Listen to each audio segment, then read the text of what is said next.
Hello, hello.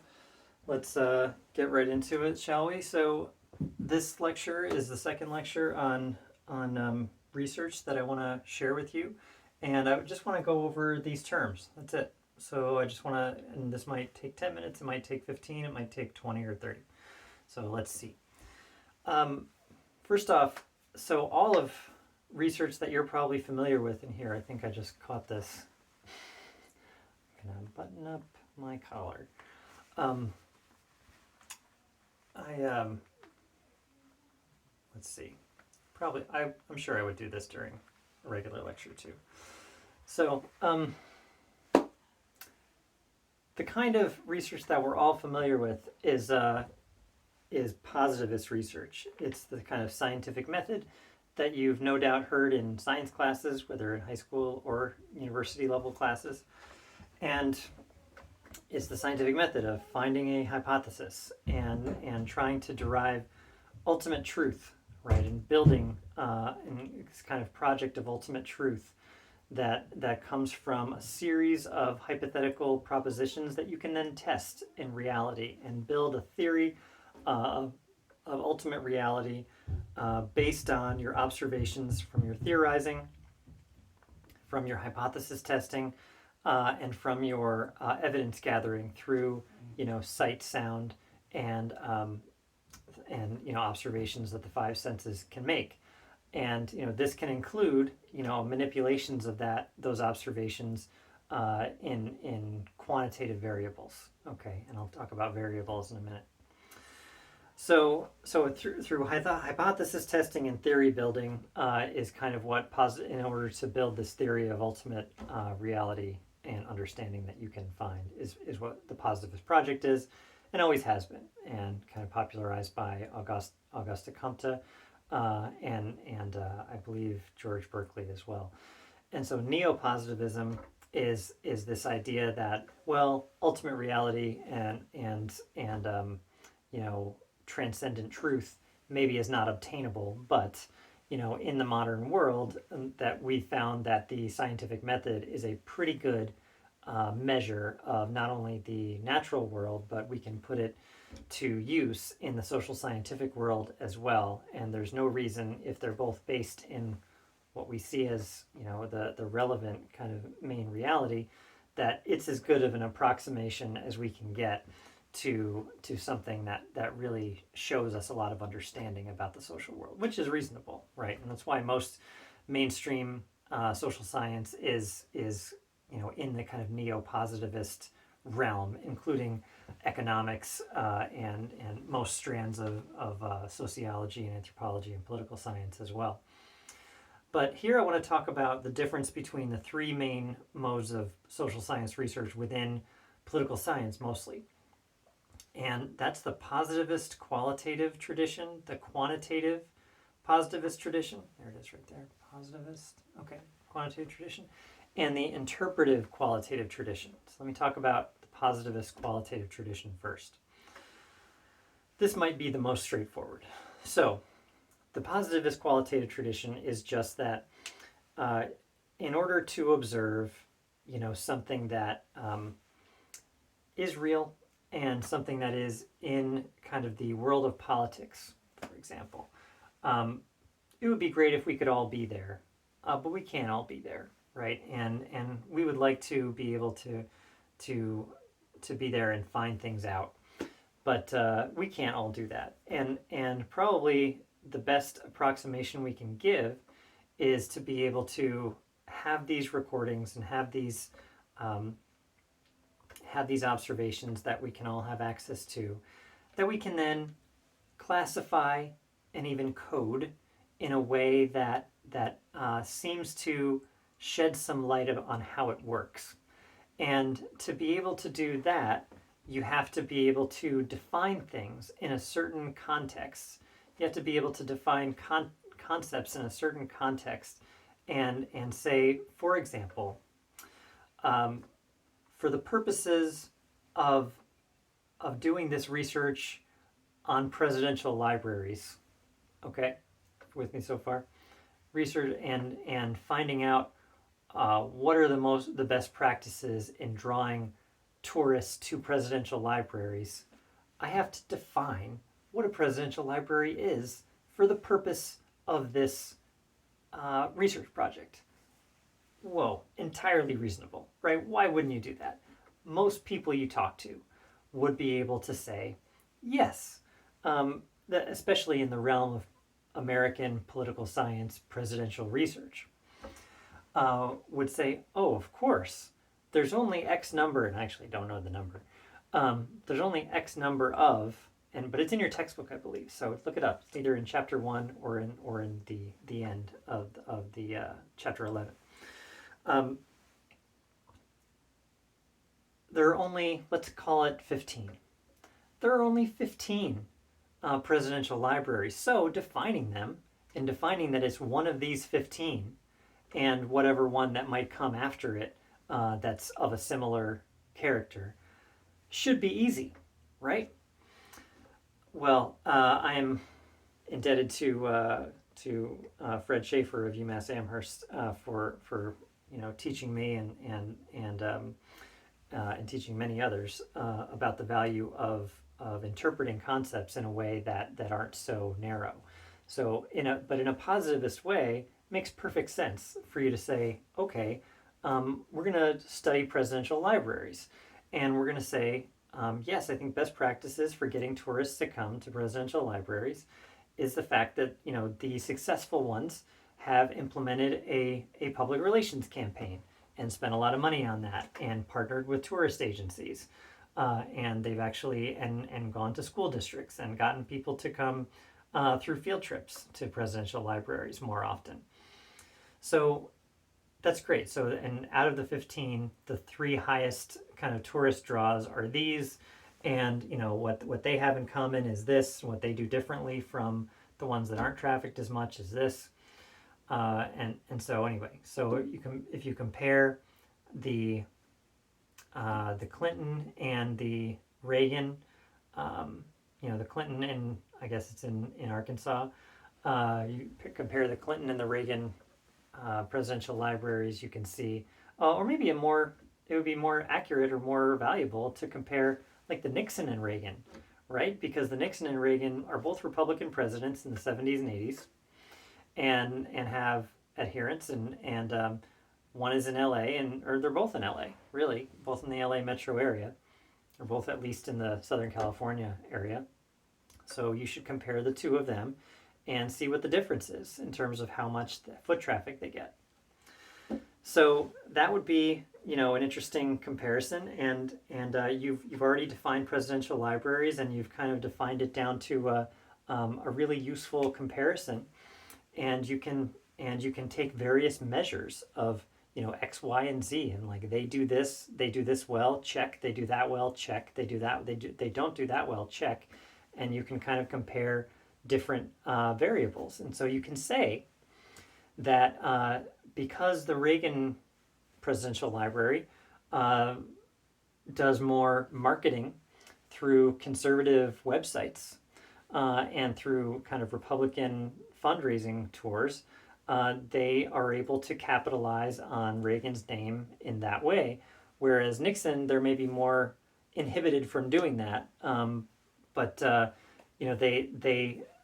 Nixon could do more. The Nixon Library could do more to kind of go and kind of partner with conservative websites and conservative organizations and get more conservative speakers to come to the Nixon Library, that kind of thing, to be able to get more foot traffic in there from probably Republicans and interested partisans who want to learn more about history.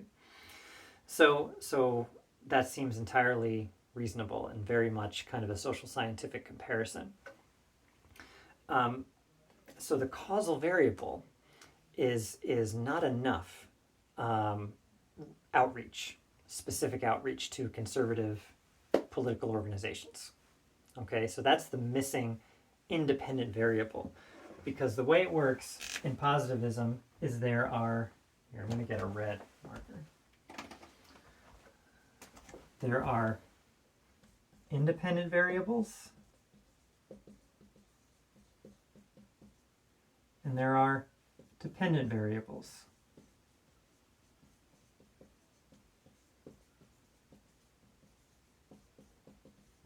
A simpler way of saying this, of course, would be cause and effect. Okay, that's the positivist project, is trying to find out what is the causal variable and how much does it affect dependent variables. And so naming and understanding what the independent variables are is a large part of at least the modern neo-positivist project, and a large part of not only positivist qualitative research, but positive quantitative research. Because if I can shift gears into the positivist quantitative research, if you're researching what the best practices are at presidential libraries, and you found that they all do the same thing, the next thing that you want to find out is how much of each thing does each one of them do. How much money gets poured into public relations campaigns? How much fundraising gets done? How much partnering with conservative political organizations and conservative-leaning historical websites and organizations actually happens? And can you quantify that? Can you put a number on that and show that one is higher than the other or lower than the other, and show that there's a numerical cause and effect relationship between how much money and resources gets put into getting people there and what the effect is of actual foot traffic coming in the door. So those presidential libraries, so it's a little bit of a metaphor, obviously, for a lot of other things, but I hope you can see, at least at this point, that a positivist qualitative project would just be one where you are seeking to evaluate the quality of what's done and the different things that are done, whereas a quantitative might actually compare what's called apples to apples instead of apples to oranges. An apples to apples comparison of the Nixon and Reagan presidential library and museum operations would be a quantitative, like how much money, how much revenue do they take in a year? How many feet in the door do they actually get? How many people actually walk in? But then also, how much money do they take in? How much money do they put out? And what are some of the foundation partnerships that they have? What are some of the and I've said all this before. So how much money gets taken in? How much money gets put out there? What's the causal variable? And sometimes you might want to do, and I'll give this as an example. You could take 10 different variables.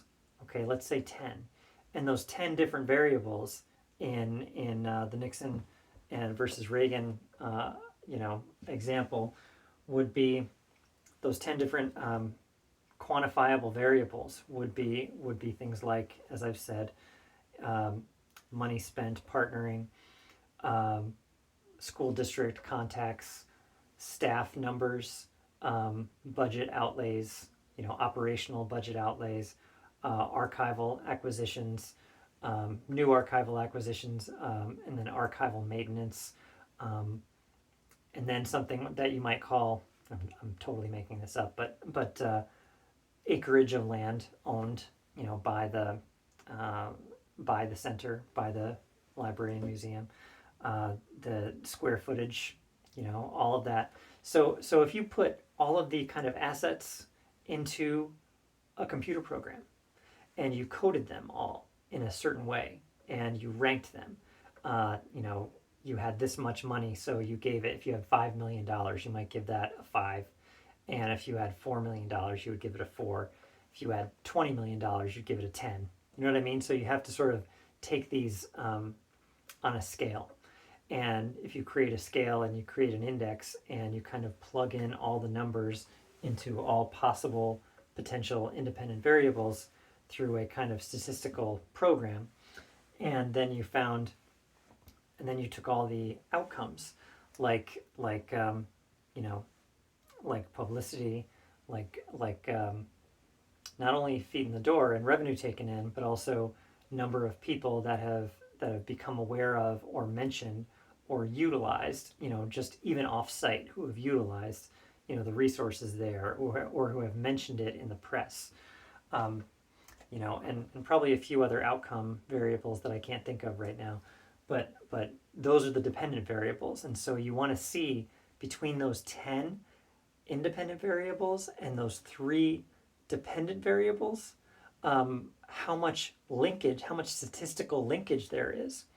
It's kind of exciting, to find like, oh, it seems like the biggest causal linkage is between money outlaid and money taken in. So oftentimes with quantitative positivist research, you sort of get a dud. You get, oh, well, that's pretty obvious. Like, yeah, it's just, so of course the more money you spend, the more money you take in.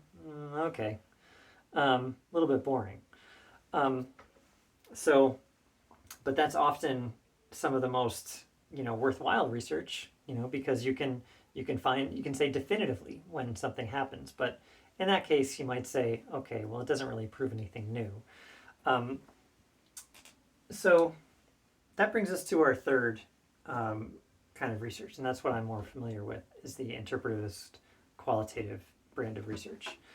And that is what I shared in another video, what the kind of Richard Neustadt did. He was a participant observer in the Truman and Eisenhower White Houses, and he was able to get really up close and personal with presidents and with their staffs, and find out how the presidency really ran and how the White House exercised power and was able to exert influence.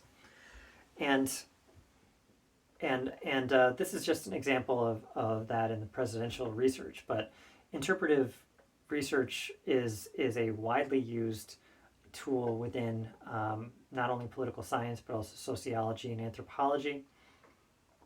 It's becoming more so in political science, but it's slow going.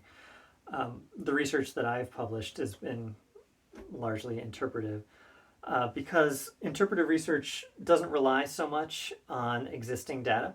It can rely on archives, and I had the archives up there in another lecture, but it can rely on archives, it can rely on documents, it can rely on even media reports, and it certainly can rely on some statistics, like public opinion statistics to a certain degree.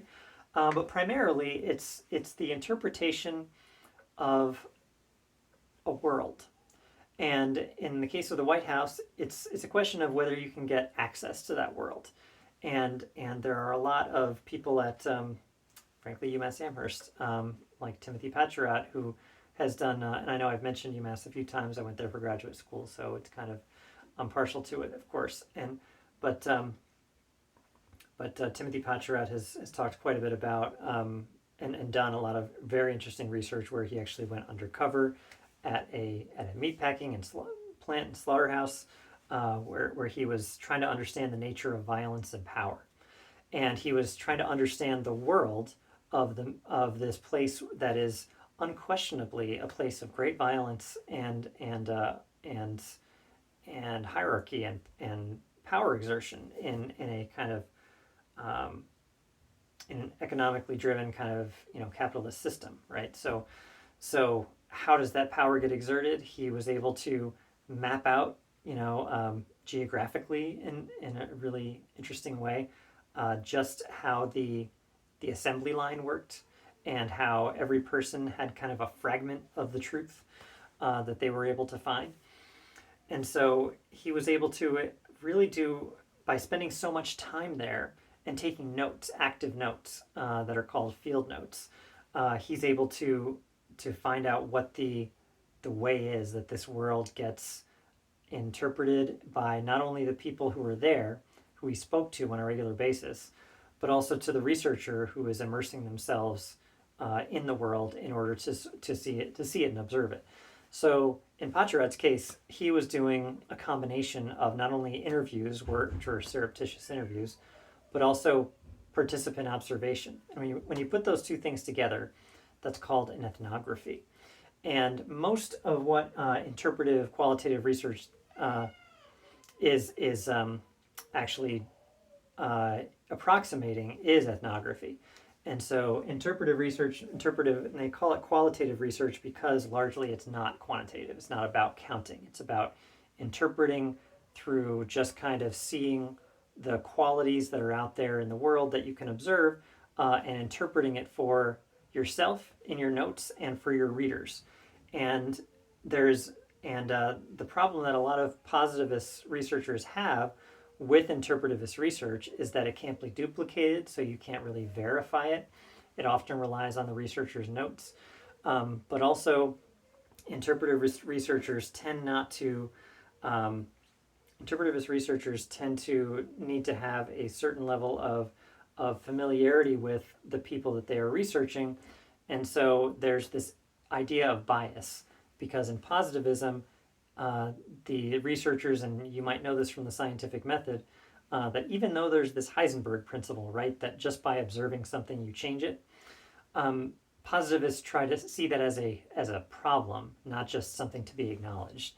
They see that as something to minimize, and even though, but interpretivist researchers choose to instead put all their biases out there and demonstrate that they as a person have biases going into their research. And yes, they've attempted to minimize it so as not to be unfair and kind of bake it into their understanding, but also just to realize like they're a person, and if they can just put enough of it out there, the reader can decide how trustworthy the research really is. So I say this all to kind of show you that you do have a choice between the kind of research that you would like to propose and the kind of research that you might see as worthy and worthwhile.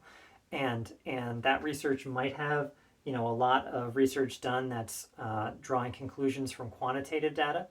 It might have a lot of research, and just see for yourself the kind of research that's done in kind of a qualitative way, that is merely looking at archives and looking at and not trying to quantify, but looking at different qualities of different presidencies and different presidents, and different aspects of the presidency that differences can be shown between. And the sky is blue, the White House is white. There's been one black president, right? So that's quantifiable actually. So there's been typically the media is the media has a room to itself, and a lot of things get done there. But interpretive, and they try to test a theory. So the big difference I need to explain between positivism and interpretivism is very simple. Positivists are trying to find causal variables, right? What's the cause and effect relationship, and building theoretically in positivism, but not really in a practical sense. They're not doing that. In neo-positivism, they're attempting, which is the modern form really that most people subscribe to, they're merely trying to show a cause and effect relationship, and in a convincing way that is worthy of kind of showing people and sharing with people and demonstrating. So finding that variable relationship sometimes is best done through experiments, but you can't do that, in the real world often, and especially with human subjects, right? You're not supposed to do experiments. So, and you shouldn't, right? So often statistics seems to be the most antiseptic way to do human kind of subject research, like just opinion surveys and counting statistics seems to be the easiest way to get access to a lot of information that's really relevant to people. But interpretivism, it is difficult. It's very difficult to get access to theaters of power and exercises of power, which is what political science is, right? It's the study of power and places where power is exerted in certain ways and how powerful the presidency is in certain ways. In presidential research, it's very difficult, which is why you'll probably see very little interpretive research in political science, in presidential politics. But there is some. But mostly you're going to see either quantitative or qualitative positivist research where people are trying to test a theory, and a theory is just a word for hypothesis, is basically an unproven theory or or a kind of pre-evidence gathering stage of a theory, and that's a hypothesis, a small theory. And a theory is just the connection that they've been able to demonstrate that there is some evidence for between a causal link between one variable and another variable. So in the context of presidential research, they might say things about chiefs of staff tend to be hired from business, and that's a theory, and they have a lot of impact on presidents. That's also a theory, and so impact is something that you hear a lot about in the kind of cause and effect vocabulary of positivism. But interpretivism, it's more like, okay, I want to see how the White House works, period. Or I want to see how the selection of a presidential nominee works, either for the judiciary or for the cabinet or for an advisory position. Or I want to see the effect that presidential politics have on a certain population. And so you go to that population and you see how they work and like what's your relationship to the president. And if there's none, then that's worthwhile talking about too. What is the world of Washington, D.C. like, during a war? Would be sort of an interpretivist thing. Like, does the Washington, D.C. become a war zone because it's a command center of a war? Even if the war is far away, right? So that kind of thing. So it would be very difficult for obvious reasons to do an interpretive study of the presidency itself. Although in many ways, interpretivist researchers tend to think that's really the most worthwhile thing, is to just, absent any preconceived notions about finding a concept that works, you actually just need to find some kind of causal link that you can demonstrate, maybe with some fancy numbers, or maybe with just demonstrating the presence or absence of certain variables. That's a way, like, as a positivist researcher, you're just looking for a variable and you're looking for its presence, absence, or amount, and whether it had the effect, and measuring that effect. Whereas an interpretivist, you're looking at everything. And once you have your notes and you've compiled as much research as you can, you've talked to as many people as you can, you've observed as many things as you can for as long as you can, and that can range from a month to 2 years usually, then you can put together your notes and you can say, okay, so what mattered and what didn't matter? What ended up coming up? What was this all about? And did I have kind of an impact on this, too much of an impact on this? And did I demonstrate a lot of bias here? And so those are all kind of interpretive questions. And I don't know that your book really talks about that very much. But it is something that I'll provide a little bit of literature for you about, because I think it's worth taking a look at, especially in terms of political science today. And finally, in terms of your literature review, I will be taking you again in the third lecture to the research room, as it were, on the library website, and showing you, how you can actually do your own literature review and choose, what your own type of research you think should be that hasn't been done yet. And so the best way, I think, to look at that is to say, do I want to do original research? Yes. What is the most not only efficient but effective way to do that? And just put out of your mind the idea that you're going to be able to get this research done, because I'm only expecting you to bring in the literature review of the question you've already kind of meditated on through one of your literature review papers, but also you're going to be adding to that through some more modern articles in a journal that I'm going to be directing you towards. And that journal is Presidential Studies Quarterly. So Presidential Studies Quarterly is this journal that's affiliated with the Presidency section of the American Political Science Association. Lori Cox-Hahn has been on the editorial board. I believe Stephen Skowronek has been on the editorial board. I think it was founded soon after Neustadt died, so he was never on the editorial board. But it's the place to publish presidency-related research in political science. That, and maybe one of the flagship journals, but we're not going to go in that direction, because Presidential Studies Quarterly is a great resource to be able to find very focused types of research that pertain to really this class. And the tone of voice, I think you'll find, is very much related to the kind that Laurie Cox-Hahn and Diane Heath have in Presidency and the American Presidency. So you're going to look for the most recent and best research you can about questions that interest you that you've already written about in one of your literature review papers up till now in the course. And then I will show you just what you'll need to do further on that, and we'll go from there. But for now, just realize that you do have a choice in doing either interpretive, positivist, quantitative, or positivist qualitative research, and kind of framing it in a way that might be convincing to a new reader that they should be interested in the topic that you are, and the way that you want to go about it is a worthwhile and trustworthy way to find answers to your particular question. Okay, whether it's about presidential libraries, presidential administrations, policies, or environments, all of that is interesting, and all of that has been studied within the context of Presidential Studies Quarterly. So you'll be able to find this peer-reviewed research very shortly, and yeah, let me know if you have questions about it. Hope this was helpful.